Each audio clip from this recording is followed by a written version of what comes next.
Hey, Redcasters, be sure to subscribe to our channel and ring the bell to be notified about our latest videos. Go Big Red. Welcome to the Go Big Redcast, the Husker Fan Sports Show.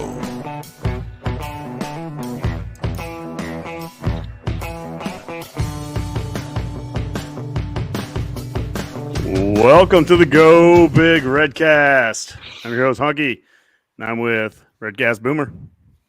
I know it's been a few weeks since I've been on, but it's just that culture of physicality we've developed on this podcast. It can take you out of your game for a week or two following. So, but glad to be back.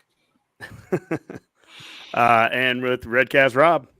Well, after a much-needed bye week from the podcast for me, I have to say that one of the things returning to Twitter that I found most inspiring is that the Hoosiers actually have fans on Twitter.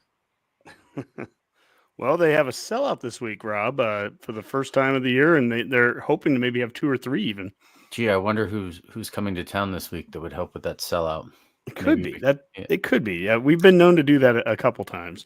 Yeah. And one of those great fans is joining us tonight, Redcast Tyler Pearson. Welcome to the Redcast. Cheers, everybody. Thanks for having me back on, guys. Always a privilege to be with you, gentlemen. You know, And me. very typical of how we do things sometimes on the show. We don't know if we're going to go live a night, and then we're not. We weren't planning to do it. And then about 30 minutes ago, Tyler sends me a couple text messages, just random football stuff. It was like, you want to go? You want to go live? Sure.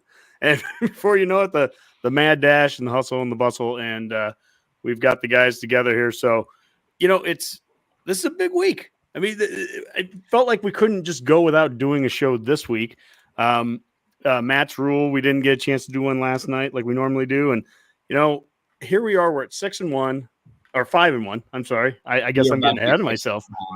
I'm getting ahead of myself. We're 5-1, and we're taking on the 6-0 Hoosiers this Saturday, 11 a.m. Big noon kickoff. And, you know, the implications for this are huge. Tyler, you're our guest tonight on the show here. I guess, what are your thoughts coming into the week? Thoughts going into it, I guess I haven't scouted like play-by-play, but what I do believe is that they have not seen even an offensive line like ours yet. You know, as crazy as that sounds, they haven't seen an offensive line like ours yet. They certainly have not seen a defensive line, which I think is going to be the key contributor to the game. They also have not seen just an overall defense or a quarterback like Dylan. And like what I texted you, here, I'll just pull it up. I didn't realize this, but for all the things that they're talking wild on us,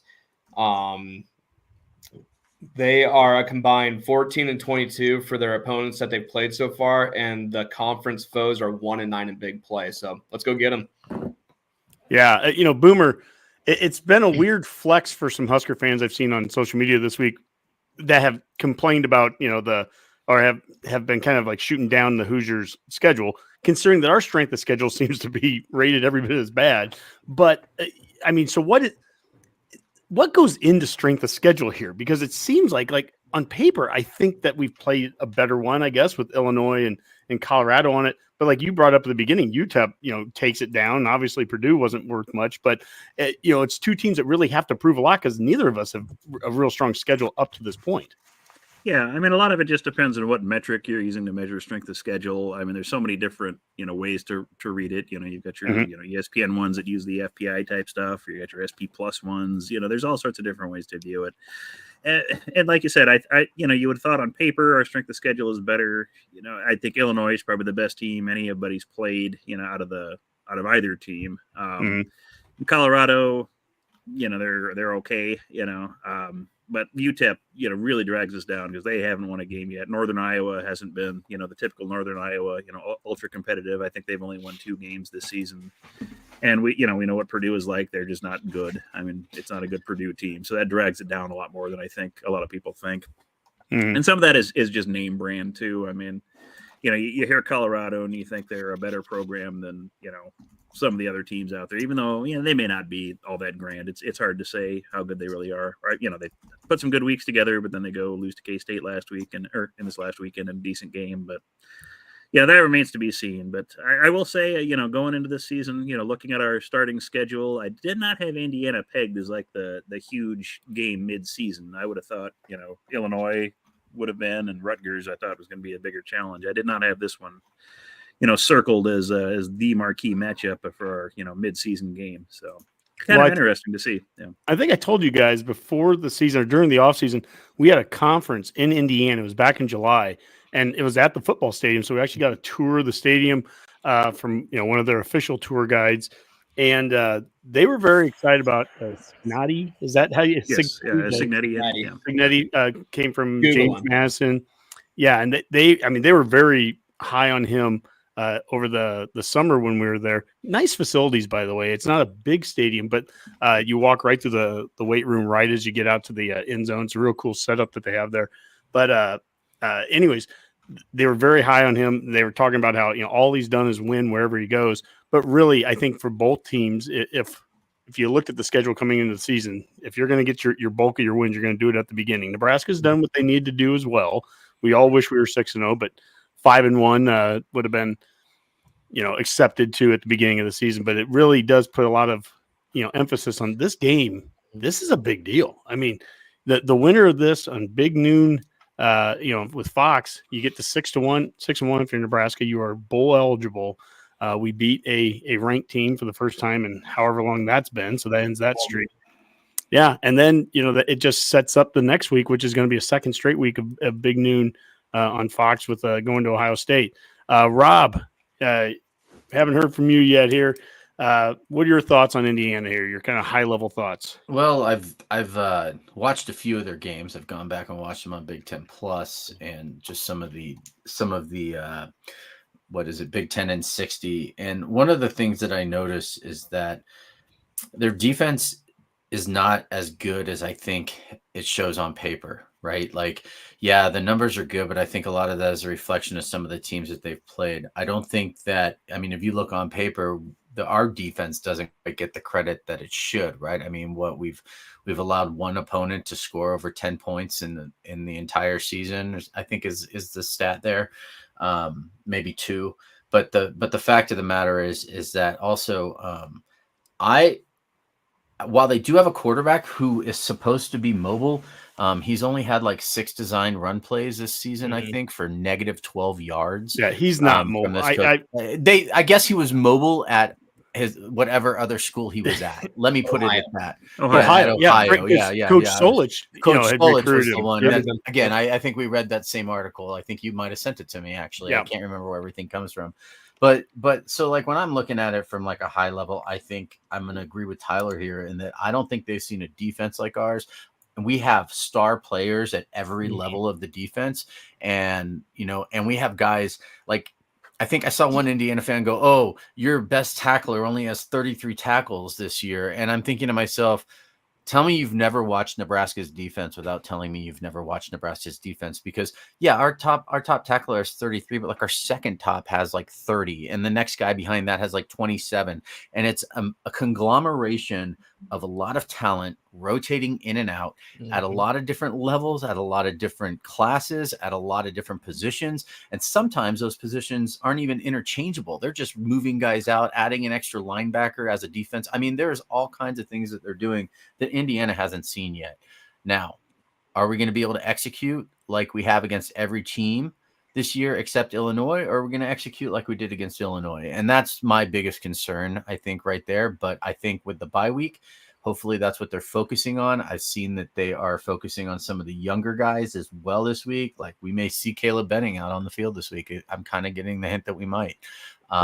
Who's going to be our kicker, right? I mean, posting the video, me guilty of it, of Nico Ottamanelli kicking 60-yard field goals in the wind in New Jersey when he's back home, getting fed by his mom. You know what I mean? Like those are all things that are question marks for me, because we're going to have to be able to kick the ball as well, Right. Yeah, I mean, it's always easy to put a new person on that hasn't been playing. That doesn't necessarily mean things are going well either. If we're putting a freshman out there on the field that hasn't played yet, and their first game is on the road against a ranked team, I mean that's not always a sign of strength for me. But The bye week couldn't have come at a better time, though, from a health standpoint. They played 6 straight games. It's a good opportunity to get healthy there. Also, there are some legitimate scheme things, especially on the special teams. I think it was Sipple that wrote. He goes, I'm just going to go out on a limb here. We will not get another punt block for the rest of the season. That was everything that he was hearing from what they were doing in practice. And look, we shouldn't. Number one, it's not you shouldn't be getting punts blocked to begin with, let alone 2 in a game. So, but I have no doubt that there has to be an emphasis put on that, and hopefully that this bye week is giving them a chance to do it. But the prove it part of the game here, I've watched the 60 and BTN and 60s for the last couple games that Indiana played. Offensively, I mean, their quarterback he's very good. He's very good at what he does. But very good. I will say I think we match up well against Indiana and what they try to do on offense. I know they have some impressive rushing stats. That QB isn't going to beat you with his legs. If he does, we're in a boatload of trouble. In fact, I would go so far as say this is something you want to do with every team you play against, but you want to make this team one-dimensional. We've got to take away whatever run game they want to do, take it away, and force them into a passing situation. I understand they've got 5 receivers with double-digit catches or more. They have some good receivers there, but we've got to take that part away from it, the run game, and put them into passing situations. And I'd like to see what our pass rush can do against them, because that is one thing you were talking about, Tyler. Both sides of the line, offensive line, but specifically on the D line here. I go back to what Shiano said about the D line, the interior D line. Said it was one of the top 5 he thinks in the country. Yep. And when you pair that with Princewell and James Williams and Lenhart and the guys that we've had on the outside, the rushers, when MJ Sherman's coming too. I mean, we can get a pressure on a quarterback. We've proven to be able to do that. And I think that could be an area that we could have real success this weekend. Well, and if I can interject, there's 3 players also that if we are able to get home, which I think we will be able to get home with our defensive line, like you said, MJ Sherman, Princewell. What happens if Tommy Hill is actually ready to go this game? If Tommy Hill is ready to go this game and we have 2 defensive backs that are graded out at 85 plus, and plus you throw in John Bullock playing at the 3rd ranked graded linebacker in all the Big Ten, things are going to happen. And also, like on top of that, what happens when you put Sierra and you put Tommy and then you move Marquise back to safety? That's a dangerous threesome right there that's in coverage, along with Bullock disguising himself in the linebacker. That would put Rourke in very uncomfortable situations. Well, I think that's the thing about what Rob was saying. There's so much options on this defense. There's so much depth. There are so many. Michael Severe there. Yeah, we actually have a tweet of the week that we're going to post. That's one of Michael's in a little bit there. But there's so many options, Rob, on defense. There's so many guys can play so many different roles. And, and we've seen how this team, even in the 3-3-5, it can get big when it needed to. That's one of the things, against Illinois and some of the games earlier when we struggled against some of the run. You started to see 2 weeks ago against Rutgers, they were putting Van Poppel on the field, and we had 3 bigs on the line. Get big when you need to. There's options that I think as the season goes on, as Tony White's defense gets challenged in different ways, all of a sudden they find ways to put guys in different positions, and we're having some success. But at the end of the day, this defense all starts from the center out. If we are giving up yards up the gut, that's a problem. Now, we haven't been for the most part this season, and we certainly can't have that happen this week. But we've got to make them one-dimensional. What did Michael write there? Was it about the QB when he was at Ohio there? Saying he's a 3rd or 4th round. Yeah, he ran the option at Ohio, and he's probably a 3rd or 4th round pick. So he's a little. I think he's more elusive than we give him credit for. It's not about not giving runner, but I think he can make people miss. It's not about giving him that credit or not. It's what I've seen him do so far at Indiana. They're not running that right now. He's staying. What they're doing. He's been a pocket guy. And they run a ton of play action. Almost your eyes on defense have to be very good here, because about every single play, there's going to be a fake for one. Again, this is all about you got to take that run away and get to the point where even if they're faking, you're faking basically into a pass situation where teams know you're going to be in a pass situation. That the QB, I haven't seen him this season so far using the legs to beat the teams. And that's that point too. I think, Tyler, you were making about how they've called like 9 runs from, and it's been for negative 12 yards. So they're not running option right now. Maybe they want to come out and surprise us. They sure can try. I'd like to see a little bit of mobility out of our QB. And Right. I'm If he curious. has to. Yep. I'm curious to see what happens over the course of a bye week with that. I brought it up on last week's show and showed some video of it where Dylan just holding out some fakes on some plays or running the ball 2, 3, 4 times tops a game, 1 a quarter. We're not looking to be Adrian Martinez. When it was Martinez, I would tell you, juke a guy and go, score a touchdown, run over, do whatever you have to do, right? You're Adrian Martinez. I'd never ask that out of Dylan. Dylan, slide, get out of bounds, but doing enough to use his legs to move the ball and make the defense have to honor that. I've seen too many plays so far this season where we just hand the ball off, and the defense can just suck in on that running back because they know he has it. And so a little bit of that deception. We're going to see this with Indiana. Indiana's going to show you deception about every single play with what they're doing. The more deception we can show, I think that helps our offense. Yeah, I guess I would just say, my one concern with that, or not with that, but, we talk about the Indiana quarterback in his mobility. They have not given up a whole lot of sacks this year. I think they've had like 6 sacks the entire year, so maybe just averaging just a little over about 1 or 2 a game. Sure. So, there is something to be said for that. Now, again, he's not going to be that breakaway runner, but I don't think he's just going to be he's not like Kelly McManus. Let's just say that. So no, but what I'll say is he's given up 6 sacks on the season. They've done a very good job in the 2 games that I watched. So I didn't watch all 6 of them. The 2 games I've been watching, they do a very good job. There's play action. And that ball is gone quick. So it's not a lack of pressure always necessarily on him. It is that he's getting rid of the ball fast. And so Nebraska's got to be, there's multiple ways to prevent that. We've shown some plays with Bullock this year, particularly with their running backs. They like getting their running backs out and throwing some side screens there. We've highlighted a couple of videos of where Bullock had, I think it was against Purdue, took on the running back and just kept him up. Didn't let him get by him. And that was basically the release valve. And when the release valve wasn't there, guess what? The pressure started to come in. And so, I think that's Nebraska's going to have to be able to take away a few things like that. They're going to have to take away the little dump off passes, the quick ones. They're going to have to take away the run game. That's got to be a focus, turn them into a one-dimensional thing. But, at the end of the day, and that's where I think Michael Severe is absolutely right there. IU gave up 50 yards rushing.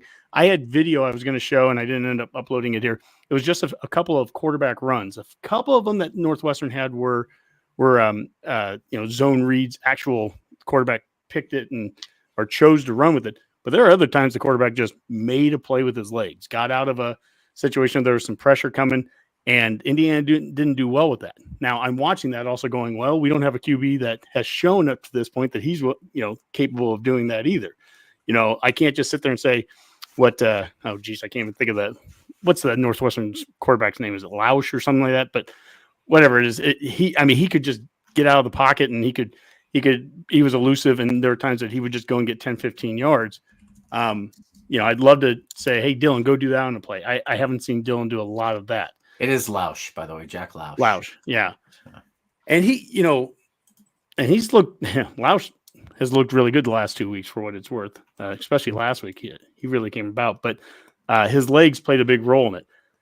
I can't sit here and say that's going to be our strength and that's how we're going to be able to do it against at least we haven't shown that yet. That's what I'd like to see maybe out of a bye week. I'd like to see how creative they could get in getting Dylan. I don't think we can just always go just to Harburg and let's do Wildcat for a couple of plays. Like there's a part of me where it's like Dylan can move a little bit. We've seen some plays. We saw a 10-yard run he had against, I think it was like Northern Iowa on a Colorado 4th and 1. Colorado. Yeah. He can move enough. And he doesn't need to be Adrian Martinez, but can you be enough to make the defense have to honor that part and not just only key in on running backs on every play? I'm just not a big fan of that Wildcat play anyway, because it's obvious what we're doing when we bring him in for that. And sure. I don't like that at all. I mean, we're not a team now that can always impose their will to the point to where we can run plays like that and expect to get yardage out of it.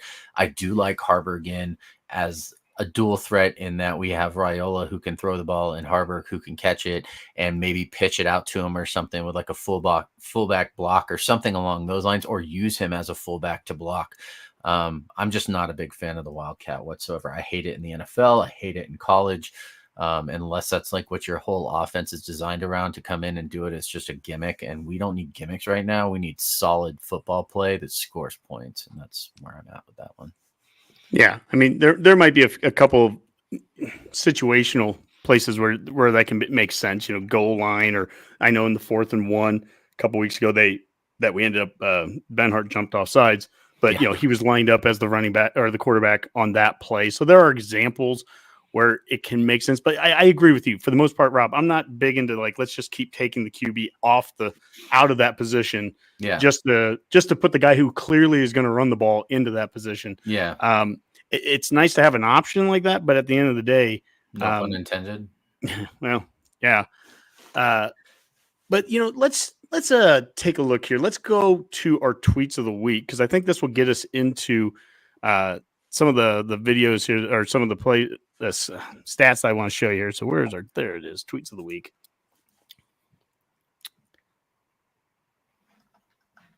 And we're going to start here nationally, and then we're going to work our way back to the game. But nationally, Brett McMurphy here, he gave some stats here, records in the last 13 games. I was kind of blown away by this. Boomer, I'll go with you first here on this one. But all these guys, all these coaches are 5-8 in their last 13 games. Mac Brown, Sonny Dykes, Hugh Freeze, Lance Leipold. That's for all the success he had last year at Kansas, Billy Napier down there in Florida, Lincoln Riley, Deion Sanders, Scott Satterfield, Mark Stoops. What's your thoughts when you look at that list? Yeah, I think it's just another prime example of how hard it is to win in college football nowadays. I mean, you can be a good coach, but it's just hard to, put that team together, keep a team together. Everybody's got the same opportunities to grab portal players. NIL is a thing for some of these teams. Some coaches don't have a great handle on that yet, and some they just don't have the resources for it. So, coaching name can only get you so far, and this is just a prime example of it. So, I mean, all those names are named coaches that you think would have a lot of success regularly, but yeah, it's not a given anymore. Mm-hmm. Yeah, when you have down Florida State, I mean, gosh, they've won 1 out of their last, I think, 7 games. And he's getting paid like $10 million a year down there. I think I saw the stat today. It's like, good Lord. I'll do it for $5 million. I mean, I'll lose you games. For the record, Rule is 8-5 in his last 13 games. So, and that's worth noting, Rob. Thank you. Yeah. Well, he is 10-8, I think, right now as at Nebraska. Rule is so 10-8. This would be a big one. Get to 11-8 and then have the Ohio State game next week. But I mean, it's showing the competitiveness right now in college football, and you're seeing guys named coaches at P4 schools that are having a sub 500 record here over the last 13 games. It's pretty striking there to see that. Let's move to the Indiana game here, tweets. And the first one here is JD Pickle with On3. Nebraska at Indiana has college football implications, and that's a beautiful thing. Tyler, we talked about it at the beginning of the season here, coming into it. I don't think anybody had those kind of expectations for this game, a month and a half ago. Probably even shows how useless some of the preseason polls are. But, the fact that this game, the winner, college football playoff implications, it's early, but it has it. Well, I would just like to say that there's the 3 points I'd like to make, and you bringing up this JD Pickle tweet has one thing to do with it. The first thing is that, like what JD had to say in a video today, is just how locked into the 10th degree Rule will have these guys. And I truly do believe that. We haven't seen these guys with their backs against the wall yet, and Rule coaching somebody as an underdog. And I think that's going to be pretty dangerous, honestly, because Rule's going to have these guys locked in. With these guys being locked in, to your guys' point, you may see Dylan coming off a bye like, hey, Dylan, we need you to break an 8-yard run once a quarter. Just try it. See if you can get 5 yards, see if you can get 8 yards, help the field's wide open. Maybe you get 20 and slide down. And so I do think that will have quite a bit to do with it, that they will be pretty locked in. Mm-hmm. And can I just mention, on the same line with how this game has college football playoff implications, how this is a beautiful thing, I think this is just a prime example of how the expanded playoff, a lot of people were concerned about how it's going to render the regular season meaningless. Well, it hasn't for a lot of games, because if this were a normal BCS season, would anyone think Nebraska, Indiana, even with the records they have, would be BCS contenders? No, probably not. They're not going to be in the top 4 by the end of the season, but they both have a possibility of being, in those high enough to get in the postseason with the college football playoff. And that's just something we wouldn't have had, in prior years, but now we do. And that's just another little cherry on top of an already exciting game for us. So. Absolutely. Well, I mentioned earlier that we had a tweet from Michael Severe. It's awesome that he's been watching along here. Rob, I'll kind of direct this one towards you here as you read this. But Michael, he really hits on some of the stat comparisons here between Indiana and Nebraska. Top 2 sack defenses. NU has 20 so far. Indiana has 19. NU has allowed 0 rushing TDs. We've all heard that by this point, and we're the only team in the country to have allowed 0. IU has 23 rushing TDs. So I like some of those. That's a real interesting, 1 versus 1 kind of thing. Kind of like Rutgers a week ago, how, they had one of the best, run defenses and against our run offense, our run defense against our run offense, and how we were able to hold them under 100 yards. So that was a good kind of good versus good. NU has allowed just 3 30-plus long plays, yard-long plays. IU has 15 of those so far. NU has defended 32 passes, 7 interceptions, 25 pass breakups.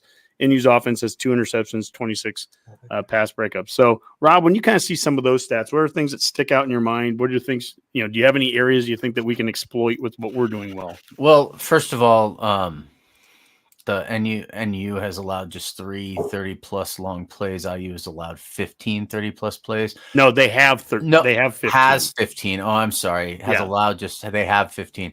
I think that our secondary is one of the best that they're going to see all season so far. I have not really seen any games against a defense that I've been like, wow, okay, that really resembles what Nebraska is going to be bringing to the table on Saturday. So I think, the movable object versus the unstoppable force, I think, is that the classic thing. I think that we're going to see Indiana facing some objects that they haven't faced in the past. And I do think that we are going to see one of the better offenses that we have seen. But I also think that our secondary is one of the best that they've seen. Our defensive line, we said it already, is probably the best that they're going to be seeing. What is all that going to look like? Can we stop their run game and force them to become one-dimensional? I think you said that already, Honke. I mean, those are all things that I'm looking at here that basically tells me, because, again, I know that Indiana's defense on paper looks like one of the best in the country. But I don't get the feeling watching them that I do when I see Nebraska's defense. And I don't mean that from a bias standpoint. I'm not sitting here as a Nebraska fan saying this. There are just certain things that I see on the field when Nebraska is on there where they're just beating players up. Maybe our strength of schedule isn't good because we're beating the crap out of other teams so much that they just suck the week after we play them. Right? Like, look at Rutgers, for example. I mean, because they had so many injuries after the Nebraska game that they just came out and they looked terrible last week.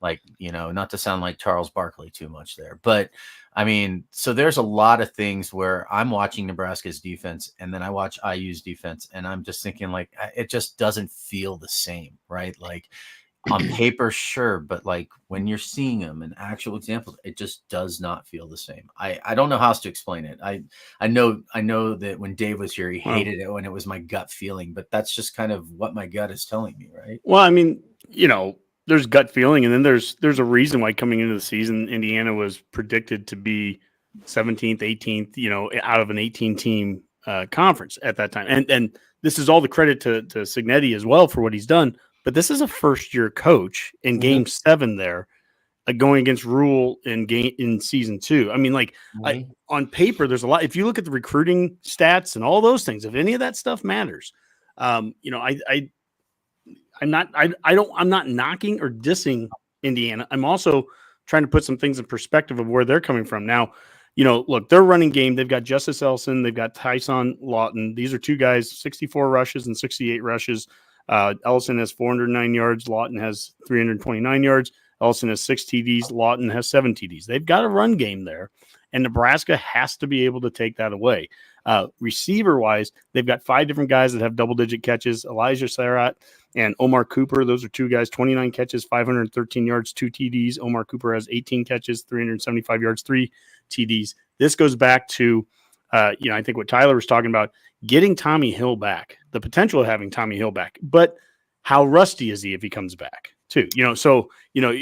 How long does it take for him to get back to full speed out there? But a healthy Tommy Hill and the way that Sierra Wright are playing right now, and if you're moving Buford kind of into the position that number 7 had. Why can't I think of 7's name? Hartzog. Thank you. Geesh. If you're moving Buford over there, I mean, Hartzog's still going to be out there as well, but it changes up the secondary a little bit. But that could be a real salty defense. That could be a real salty secondary to throw against. And if you're getting pressure out of that D line, if Bullock, if those linebackers are jamming running backs and not allowing them to just get out into the flat or catch across the middle. Again, that's some of what Indiana was doing, getting rid of the ball real fast. They were getting it to the running back right across the middle, a second or two, no time to get to a sack. Hold that guy up. You don't let him just release like that, have a free release. And now you're having to block our D-line that much longer. And so, it's going to be a fun little chess match to watch there. I'm excited for it. Indiana's all respect Indiana. This is not a I'm not trying to disrespect them. I'm sorry if it comes off. No. It's not you there, Rob, either. It's in fact, it's the very beginning of this. Even when I brought up, like, people were kind of dissing their schedule and stuff. Like, this is a legit team. We respect the heck out of Indiana. Mm-hmm. But I'm telling you, this is a prove-it game for them, too. Like, anyone that thinks, like, anyone that wants to look at their stats, too, they put up 77 against, like, Western Illinois, like the worst D2 team out there. So, I mean, they've got stats that are inflated against teams that aren't great either. It's a definite prove-it game for both teams. Did I see a stat, too, where it said that Raiola is like 66% or 67% completion rate against zone coverage?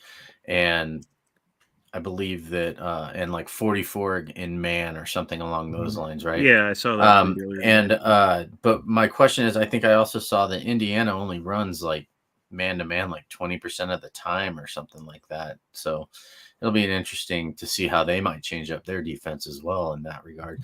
But also, if you're running man, that means that you're stacking the box, right? So, I mean, there's a whole lot of other things going on in there, and that, like you said, chess match. But I'll be curious to see kind of how they start attacking that from the beginning, and if Sat will actually commit to the run after 2 weeks, sitting here watching Indiana's defense, trying to figure out how he's going to beat them. Right.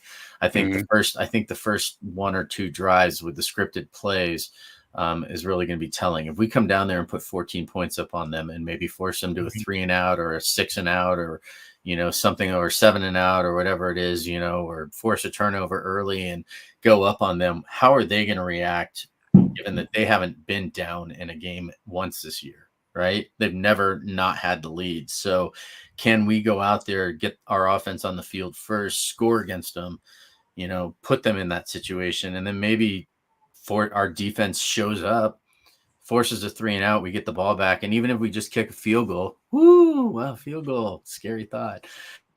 Is put them down 10-0, put them down 14-0. There aren't enough bye weeks we could have right now to make me feel comfortable about our field goal. That's why I said scary. It is Halloween season. You know what I mean? Like, who knows? I mean, to what ends, I would like to just add that, like what you were saying, Honk, about talent matters.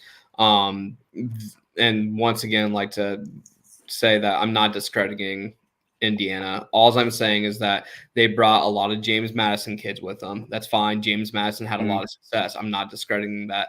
I'm just saying that the talent that we've recruited, the talent that we've got through the transfer portal, and also my money will be on Rule and his coaching staff, including Tony White, against whatever Signetti has brought with his supporting staff. I don't think that's being talked about enough. Is that what does Signetti have? Does he have a White? Does he have a Satterfield? And does he have the talent that we've brought in? Have they seen that kind of talent? And so I just like to, bring that up, that I think my money is on Rule as far as it goes against. Well, apparently he has a really good Wikipedia page, because if you Google him, he's a winner. Well, there he goes. Well, and it's game 19 of the Rule era, it's Game 7 of the Cignetti one, and that's from a program that's priding itself on being developmental and everything. I mean, that's we've got these players that you look at the recruiting classes season over season, and even portal classes. Basically the makeup of this roster, Nebraska's roster, is going to beat Indiana's roster on paper every day with stars and all that. But if we're truly a developmental program and we're this far into it, a year and a half, I mean, I'm expecting us to play our best football this second half of the season. I'm expecting us. They got a bye week too, so we're not the only one that got the bye week. But I'm expecting us to. We had a couple of very glaring issues that on the special teams, and Rule alluded to this in his presser. It wasn't. We're not fixing little things. That Boomer. Remember, we used to say that for the longest time under Frost. It was always like, if we fix the little things.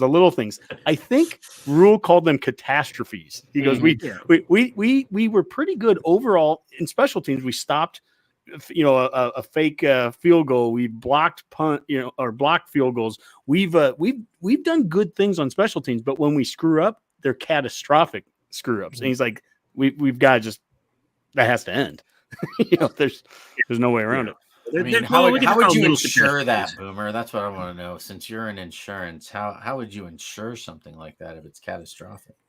Well, depending on the catastrophe, you may not. That's the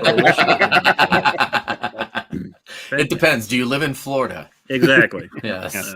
I would also just like to build off of that from what one person said, that with my first point before I forget about it, is that when we were against the Rutgers, is we were able to, it wasn't just a 3-3-5. We adjusted if people weren't noticing. We went to a 4-3 at times. We went to a 3-4 at times. Then we went back to a 3-3-5 at times to play a cat and mouse against the Rutgers. What is Tony White going to dial up against Cignetti and against Rourke to do that? I saw a tweet that Boomer brought up that it was like somebody was talking about the rust to knock off.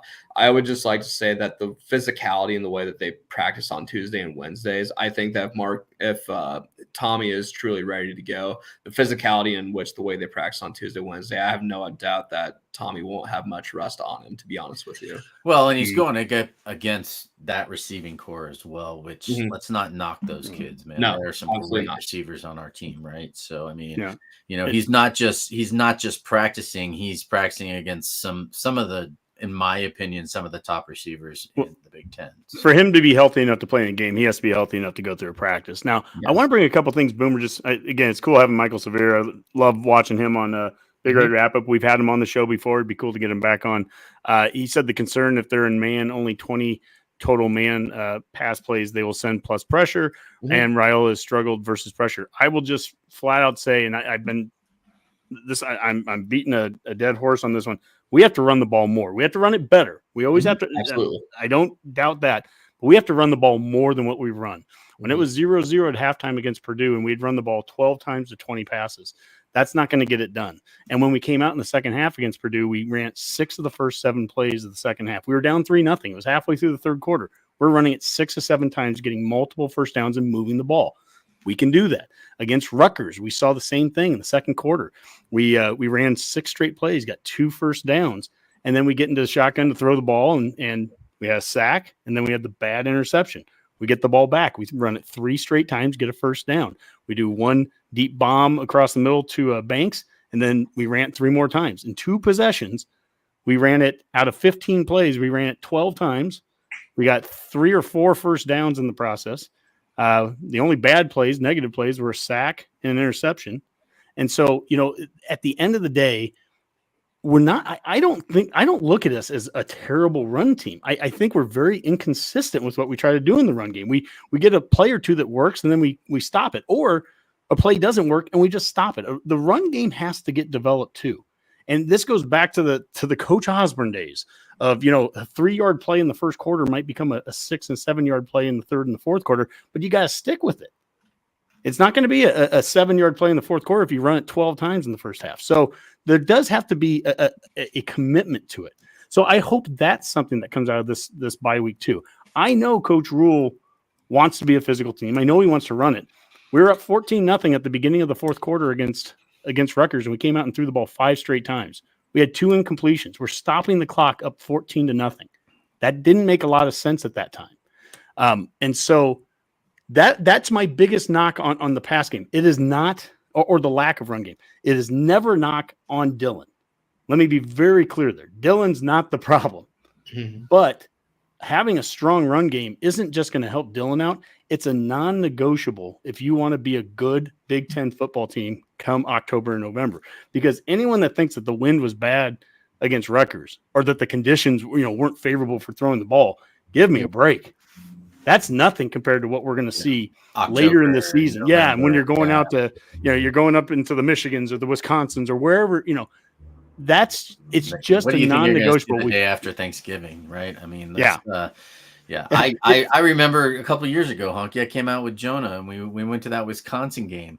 I don't think you made it through the first half because it was so cold. I was inside and it was still like 30 degrees inside, like the oh God, what are those called? The suites there or whatever they're called, like where behind the glass.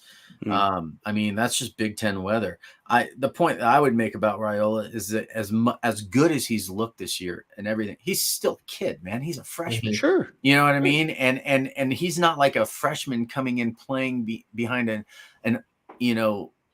a team that is like just been successful every year, like in Alabama or in Oklahoma or Texas, right? Where it's like you can put him back there because there's so much like fluidness between or the fluency between the offensive line and everybody else that's been there that's older than him. This is still a team, like, as we said, that's year 2 of a team that is like developing, right? Like sure. is now what we call the cornerstone of or foundation of this rebuild for this entire program. And so will he make mistakes? Is he still learning? Yes. Hopefully, though. I mean, he's good enough to where over this bye week, his first bye week in college football, he's not a kid that's just going to take 2 weeks off and go to practice as usual. I guarantee you he's sitting in the film room. He's studying. He's learning.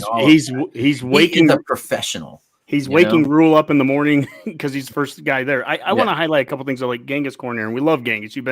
You're an awesome follower of the Redcast. It's been great having you. We won, Honky, and I know he's referencing the run here. In fact, he goes, all the talk about running. If we run and win, fine. If we win passing, fine, win. That's not my point.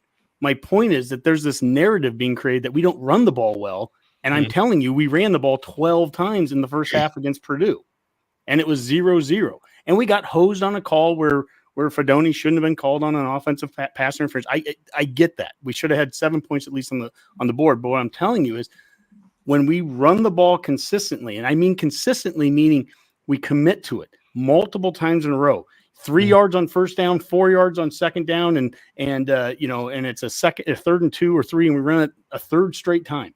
We ran 6 straight times in a row against Rutgers in the second quarter. 6 straight times, got multiple first downs and came out right after that and got sacked in the shotgun and then threw the bad interception.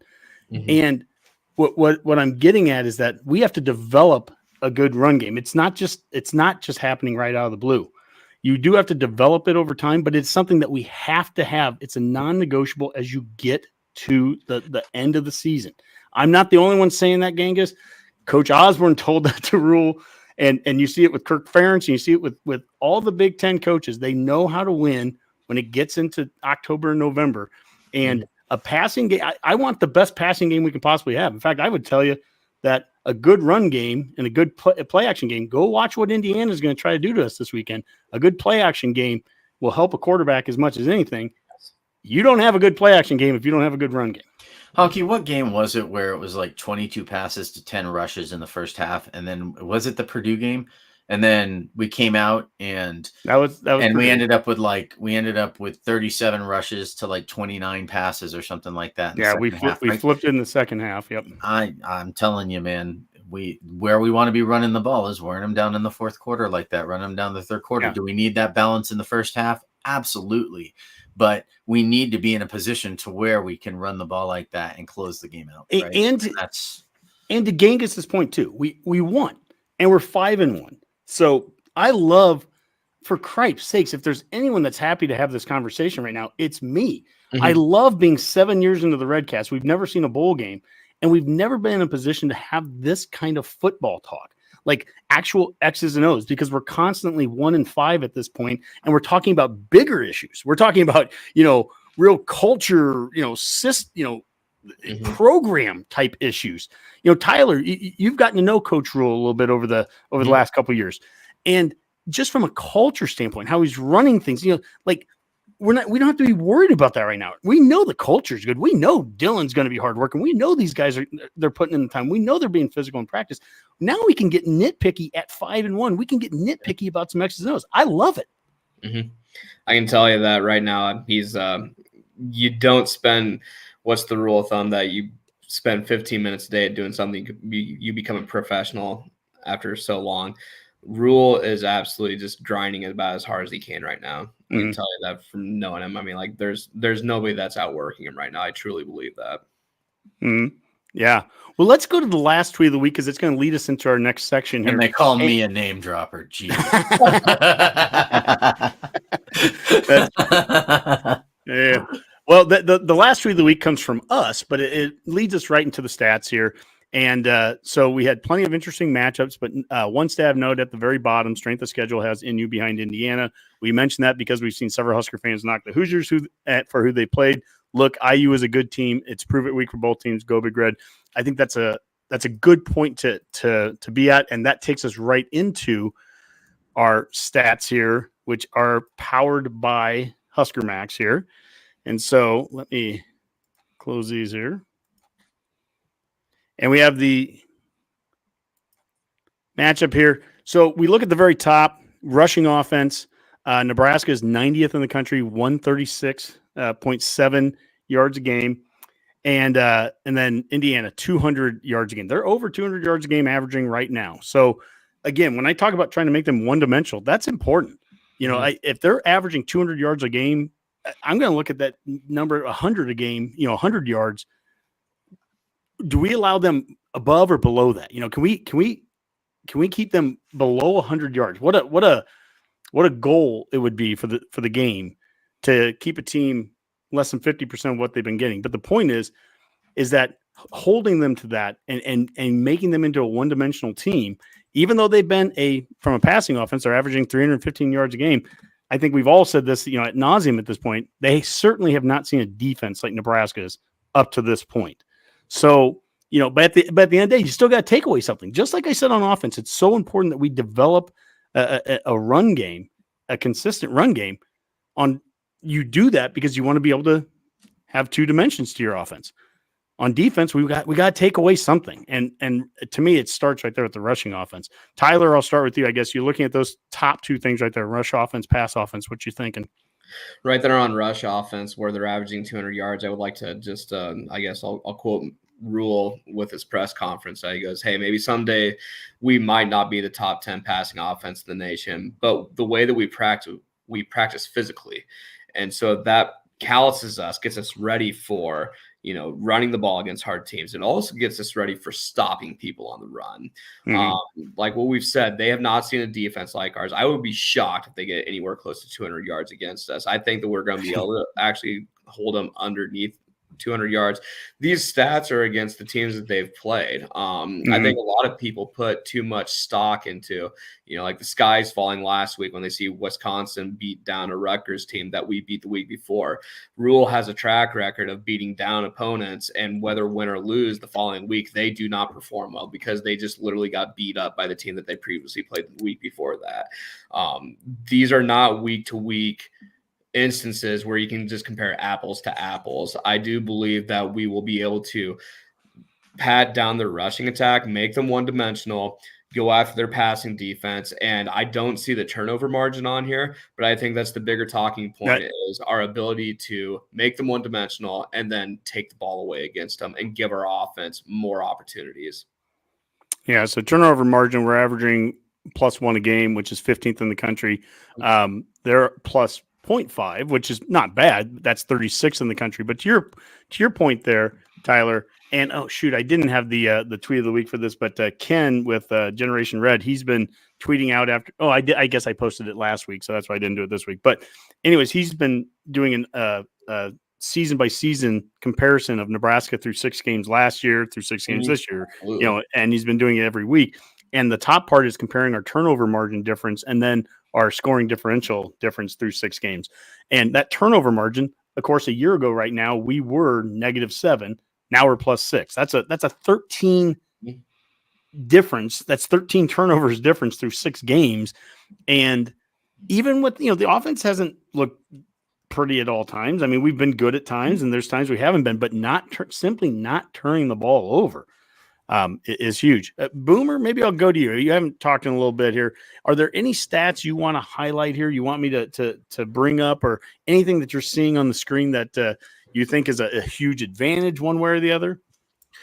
Well, I mean, first off, I guess generally I was kind of surprised, just looking at the stats, just how many of them were in Indiana's favor. And I know we talked about how, the opponents they played and whatnot, but, a decent team performs that way against teams they should be better than. I mean, so that's a plus in Indiana's favor. I have to give them credit for that. If they're playing a weak schedule, they're certainly showing they're better than all these teams they've played. So, that was one thing that kind of surprised me, just how well they've done against a lot of these teams. I've watched a couple of their games, but not all of them. So, not too many people watch, Charlotte and Indiana. So I haven't gotten to that one yet. But, the one I was kind of interested to see was the turnover margin. I did watch Indiana play Maryland, and they turned the ball over 4 times against Maryland. So, but they still won that game by double digits. So that's good. That'll be one of my big questions for this game is, if we can generate turnovers, are we able to do something with them?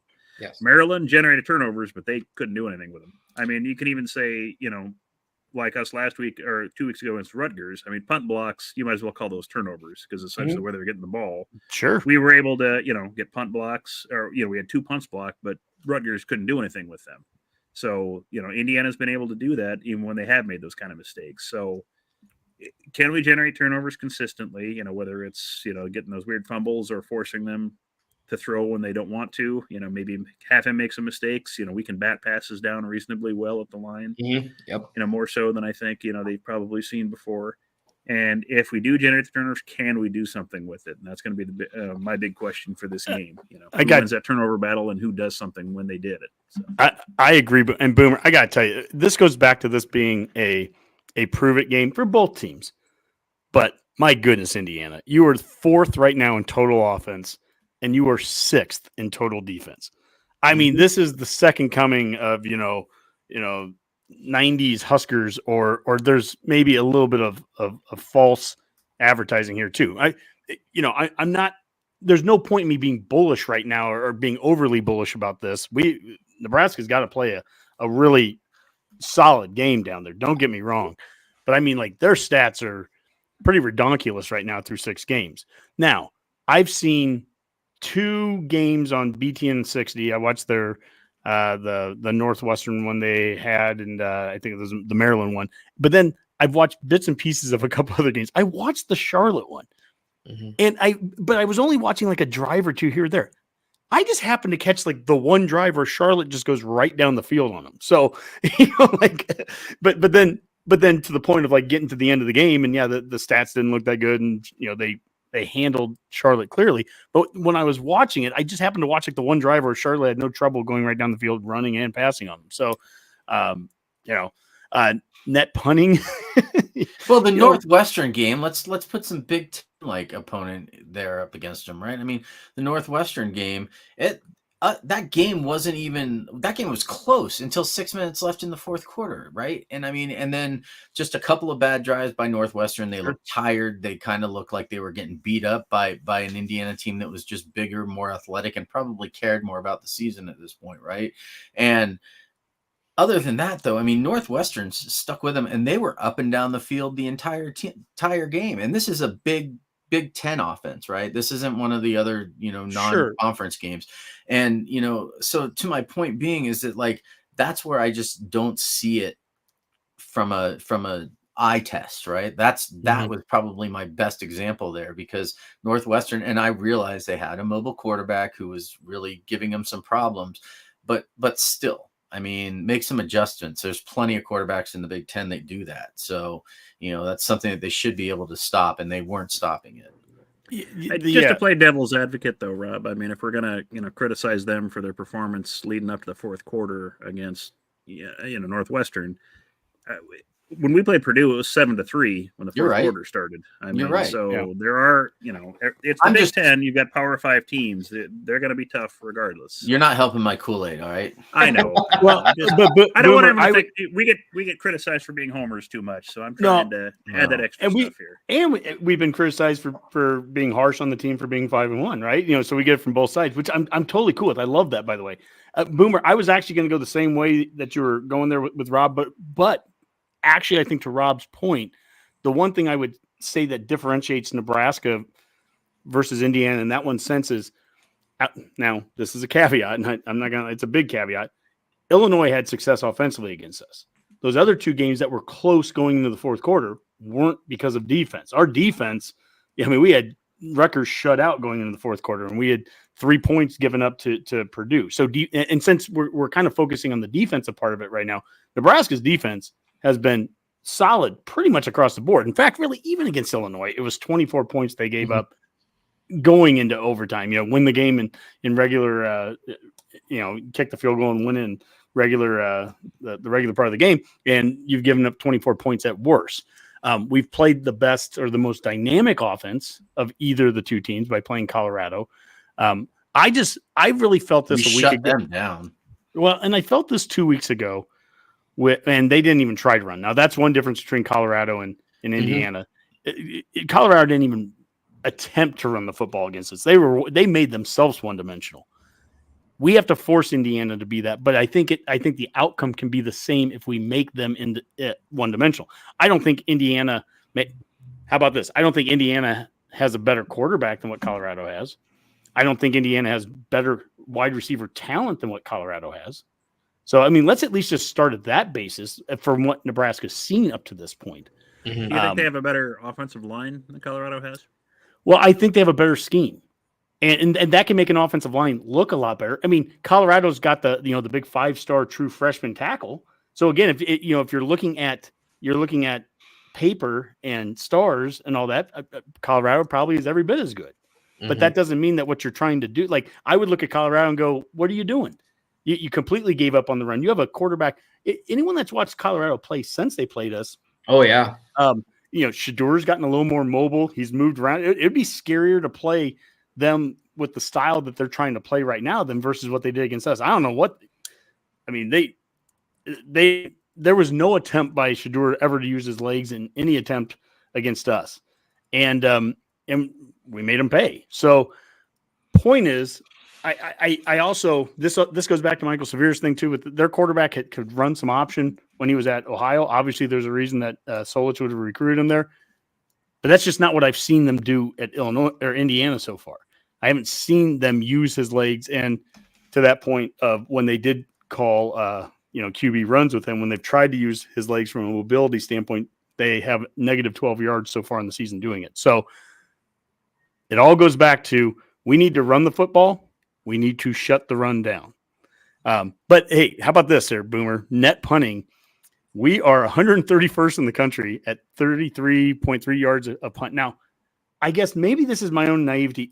Does net punting, if you get blocked, does that? Oh, yes. Yeah. Yes. Okay, so that's obviously what's taking that down. Because it's this weird phenomenon going on with our punting where we could be 131st in the country in net punting and have the special teams player of the week in the Big Ten with Buscemi, who's now a black shirt now. Who's he's kicking out of his mind. Buscemi or Buscemi?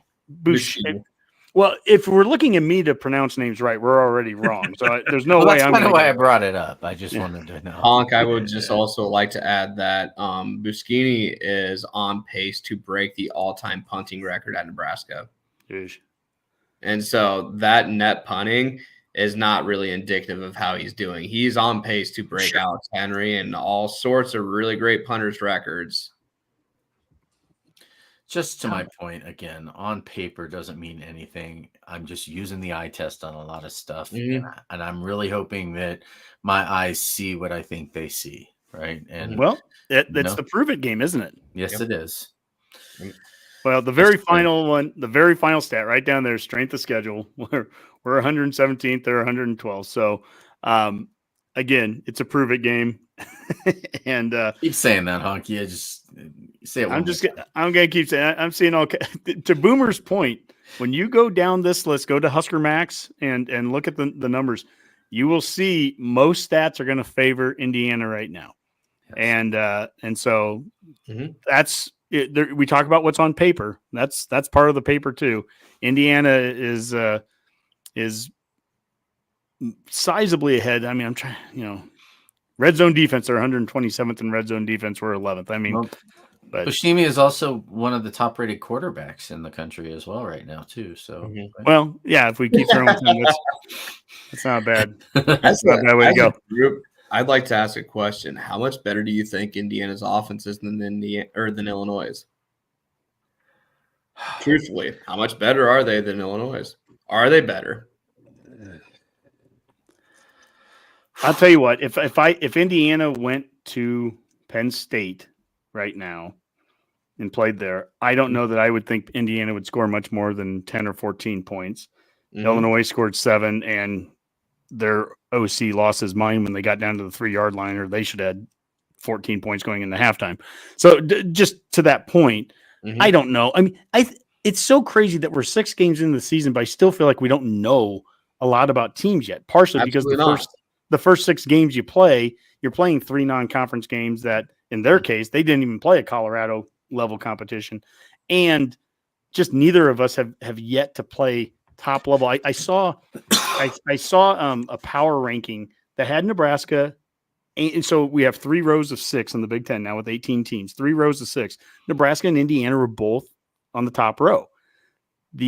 And out of the 2 of us, the only one that had played someone else that was in the top row was us playing Illinois. Of course, we lost to them. We beat Rutgers, who was in the second row, and then everyone else that both of our teams had played so far were all in the bottom row.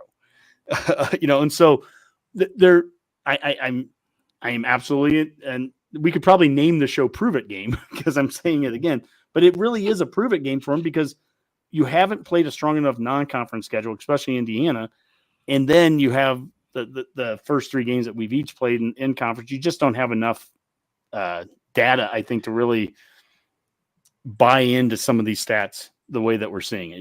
Is Indiana truly the 4th best offense, or are they truly the 6th best defense in total offense, total defense? I guess we're going to find out. Now, that leads us to the other part, hosted or brought to us by HuskerMax, and that is the NU. Oh, this is Rutgers predictions. Boomer, if you want to edit that one out to say the right name. But they had the Nebraska. Go for it, Boomer. Nebraska, Indiana predictions here. And let's go down the list. We are a professional podcast. Yeah, we are a professional podcast. It's like we put this thing together, 10 minutes before we go live, right? Bill Bender took Indiana. This is a difference from previous games that we've seen so far. It's still early in the week, so there's not as many scores up here yet. But pretty much every other game Nebraska's played in, 90% of the predictions coming in for Nebraska. Here we have, so far there's 10 predictions on this list.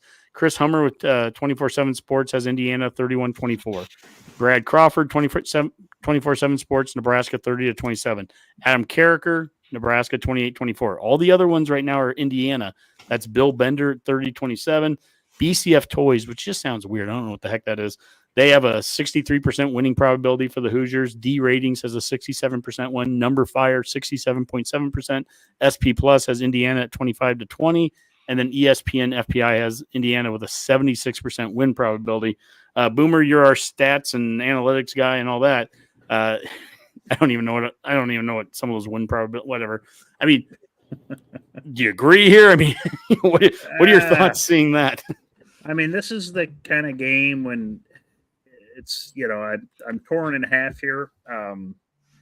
If I were to look at this dispassionately, and you have to look at just statistics because that's all you have to compare the 2 teams. If you were to wipe the slate clean and I was not a fan of either of them, you just gave me generic jerseys and names, you'd have to say Indiana's the favorite and would likely win the game.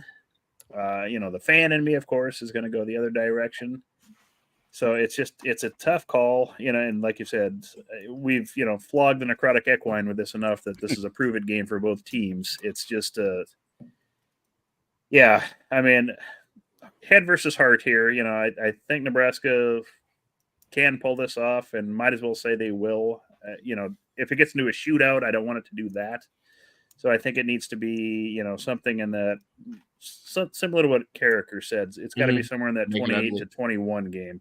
If this goes to the 30s, I don't want it to do that. I don't like our chances in something like that. So if we can keep that in the 20s or low, then I think we've got a great chance to win the game. So who honestly thinks that Indiana's going to put up that many points against our defense? I'm sorry. I mean, I understand my homer, but I mean, I just don't see it. That's where I fall right now. Our defense.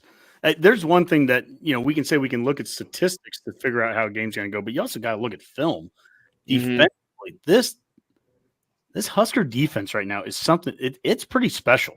Like it's real special. And watching that Rutgers goal line stand coming right off of the quick change possession with the block punt, because to your point, Boomer, that's a turnover. That's a turnover, and thank God Borkacher tackles the guy at the 2-yard line.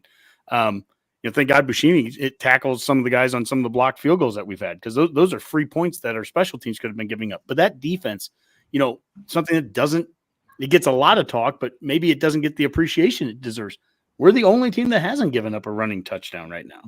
So, I mean, this is that, immovable force versus the whatever object that Rob was trying to say earlier, is that, we're going to have a movable object on irresistible force. Yes. I got to think back to it's the Sports Illustrated cover before the game of the century in 1971, NU versus Oklahoma. But anyways, I can remember that, but I can't remember the actual saying. Anyways, not allowing a team into the end zone running the football. I mean, it's just a will. It's everything that's beautiful about Big Ten, Northern Husker football, tough nose. We're just not going to let you run the football in here. We just won't. And one of the biggest changes I've seen defensively that we've gotten better in since Illinois, because Illinois and Northern Iowa, both of them really, really attacked us with this. We would get picked on plays left and right, and that's what opened up some of the bigger plays Illinois had against us, is when they'd be pick plays and the quarterback would roll out and there'd be a guy that would be open. And when I look at that tackle that Singleton had on that 3rd down and goal of that goal line stand, where he had to come from right to left, and he gets around our linebackers, doesn't get picked in it, and they throw the little out, and he tackles the guy a yard in the backfield. That's improvement. That's a play that 2 games earlier is a walk-in touchdown. So Indiana's going to have all kinds of little tricks too. They've had an off week to prepare for this, but so what's your prediction, Honky?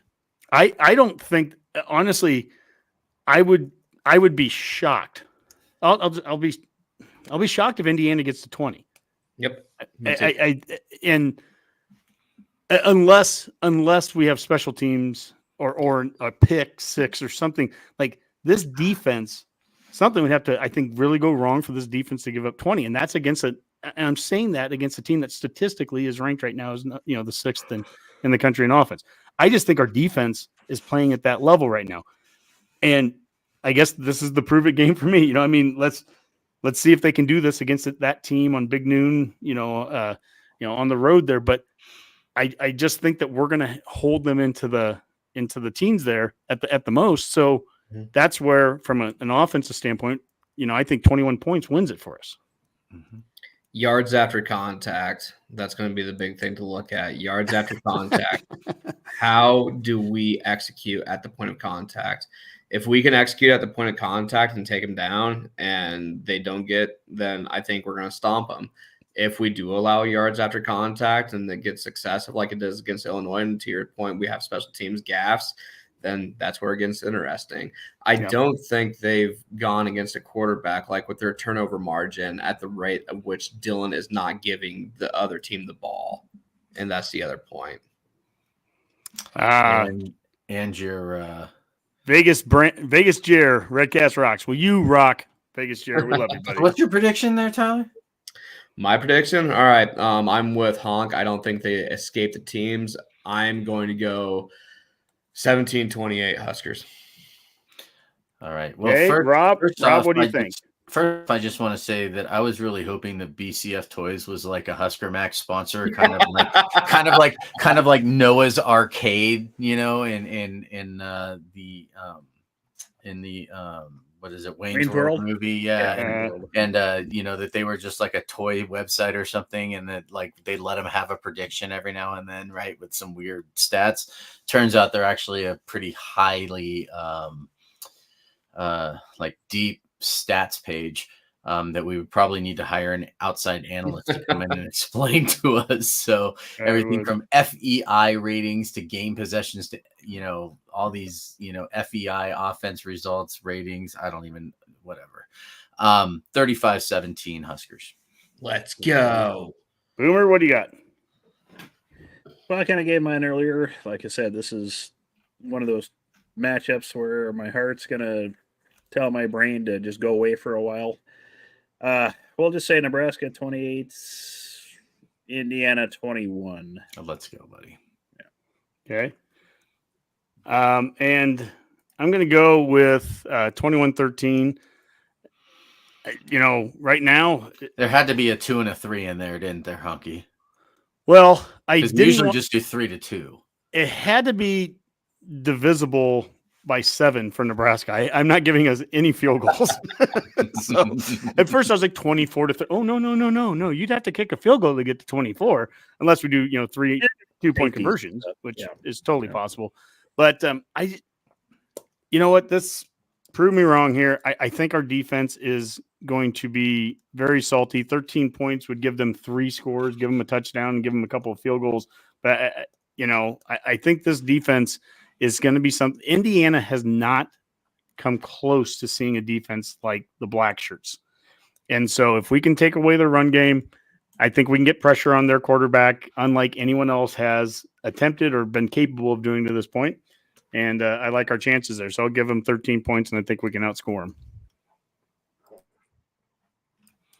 Absolutely. And actually, yeah, Cranderson said nobody picked a score with a field goal made in the score. I didn't even really actually there was a field goal made in my score, but it was for Indiana.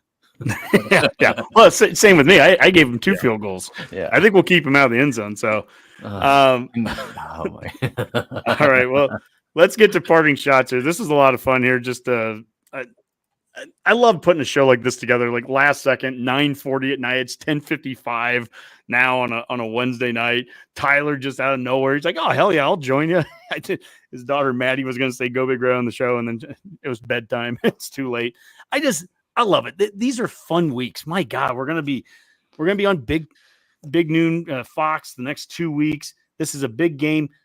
It's a huge game for Indiana. It's their homecoming. That should be an absolute motivating factor for this team, for Nebraska. We should not be teams' homecoming games in the future.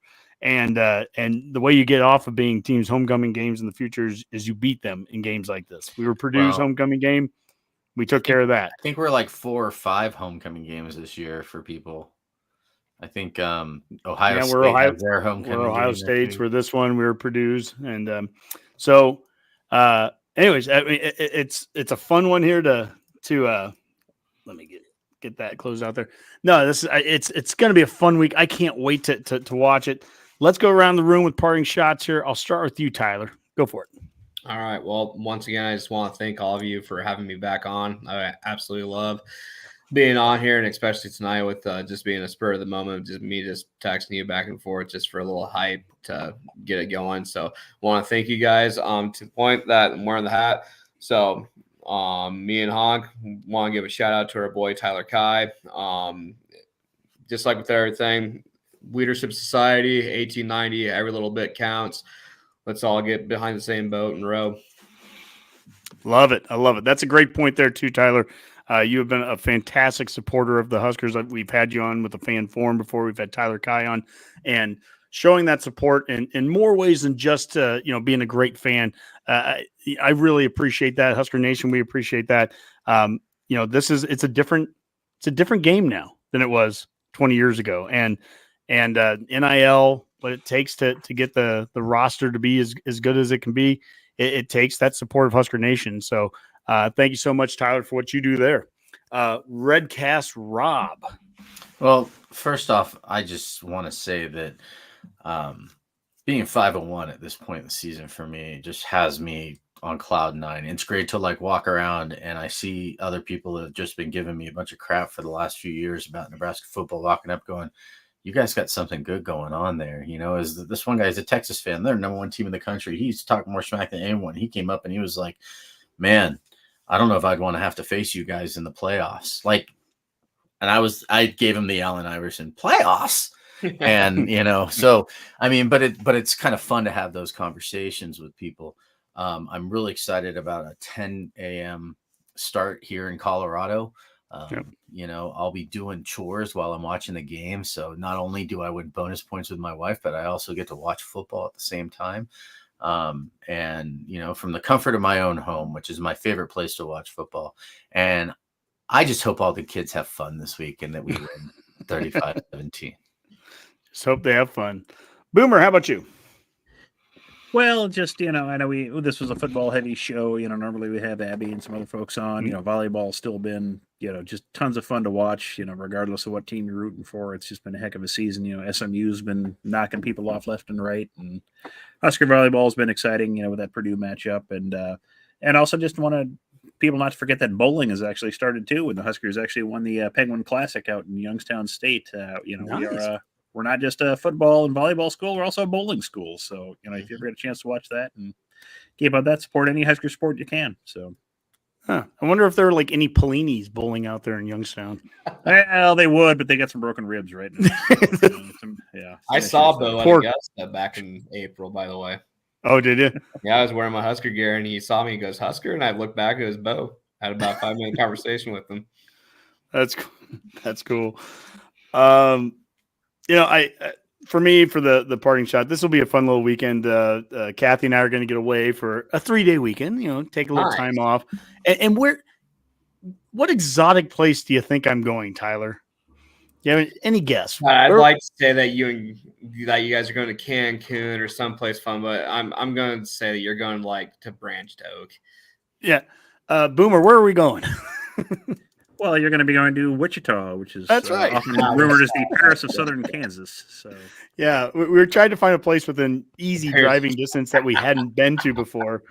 And, you know, we've been to all the Des Moines, Kansas Cities and, you know, Sioux Falls, you know, good places to go and everything. But like just something to get away, have the kid with the grandparents. And we're like, well, we haven't been to Wichita. So we're heading to Wichita. Bismarck, North Dakota. Boy. I mean, well, that's further away. No, I wanted something about 3 to 4 hours tops. You know, I didn't want to be driving, you know, forever. And so, so we're going to go find wherever the Kansans for Nebraska group down there in Wichita is. So anyone watching or listening the next day or two, if you know where the Kansans for Nebraska watch their game down there. Where are you staying? Where are you staying in Wichita there, Honky? The casino. We're going casinoing. So. Oh, okay. Because there's a really nice hotel in downtown Wichita. I want to say it's like. Oh, Honky won't be staying at that. No. the Drury Inn. Where he the fancy Drury. I forgot who I was talking to for a second. I'm really sorry. And, yeah, Tyler, have you ever traveled? I'm a Hilton Awards member. Do I ever travel? If you ever travel with Honky, do not let him book the hotel. Yeah, book your accommodations on your own. You know? Like, usually I'm like, hey Honky, I'm coming to Lincoln. I'm gonna stay in a hotel for the spring game. I'm booking it. I'm booking the Airbnb, buddy. You're welcome to come stay with me. But I've done. It's funny when I'm not traveling with the guys. When I'm with the family or when I'm traveling by myself, I do remarkably better. But when I've been with the guys, I have been guilty of East Lansing. There will always be the joke of the days in that I had to stay at East Lansing back in 2014 for a Husker game, and that place should have been condemned. But I got it for $37 a night. The guy who slept in the box in the parking lot had nicer accommodations than Honky did. 10-11, Kevin Suits and 10-11, they were next. They parked next to us at that days in, and Kevin had I've talked with him about this since, where it's like I brought that up, just Michigan State, and he just looked at me and he shook his head and he's like, they drove home that night. They were supposed to stay, you know, at the days in, they just drove through the night after that game because they're like, that was the worst place we'd ever seen. It was bad. So, and Honky, I've looked it up. That has been condemned and closed. So. Good. Very, very happy to hear that. So. How bad could a days in be? Pretty bad. All right. Well, Well, anyways, Redcasters, thanks for sticking with us throughout the night here. Thank you, Tyler, for joining us for Redcast Rob, Redcast Boomer.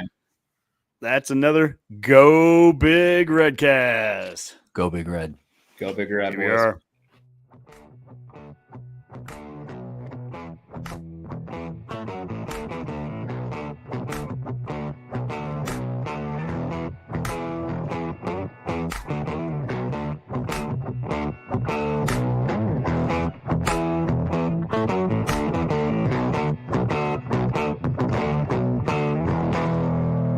A Herd at Sports Network production.